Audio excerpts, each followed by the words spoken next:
ကိုရဲနှစ်မှာចောင်းသွားတတ်တာလွယ်မိတယ်လို့ငငယ်တော့အမေရိုက်တာခံဘူးလားရိုက်ခံဘူးလေငငယ်ကအမေရိုက်တာခံဘူးလားခံဘူးတယ်အမေရိုက်တာခံဘူးလားခံဘူးတယ်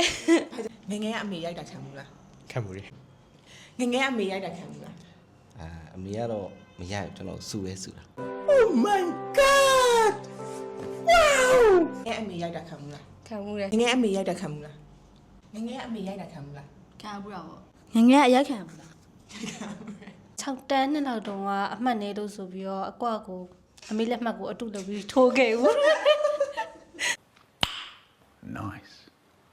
ကိုရဲနှစ်မှာចောင်းသွားတတ်တာလွယ်မိတယ်လို့ဟမ်ဟင်းကိုတူးလို့ငငယ်ရကနေအခုတက်ထီလဲအဲ့လိုဟင်းကိုကြီးခဲလိုက်ငါအပြင်ခဏသွားလာမှဆိုပြန်လာတိုင်းအမြဲတူးတယ်အခုချိန်ဒီတူးတော့အရှင်ချိန်မှာဂိမ်းဆိုင်သွားပြီးတော့ဆို လိမ္မာတော့ဟိုပြောစကားနားထောင်တာဟုတ် yeah boy အမွေးပြည်ကနေနေမှာចောင်းဆောင်တယ်မှာစာမရှိလို့တင်ချ56မှာပဲရဆော့တာရယ်ပြီးတော့ပြောစကားနားမထောင်တာပေါ့ကျူရှင်သွားဖို့လေလိုက်မဖို့လို့ဆိုပြီးတော့လေအတင်းတကားကြီးကိုဖတ်တာအဲ့လိုမျိုးအမှရိုက်ခံလိုက်အောင်ရိုက်ခံရတော့အများကြီးပဲအများဆုံးရိုက်ခံရတာကြတော့ဆော့လို့ရိုက်ခံရတာ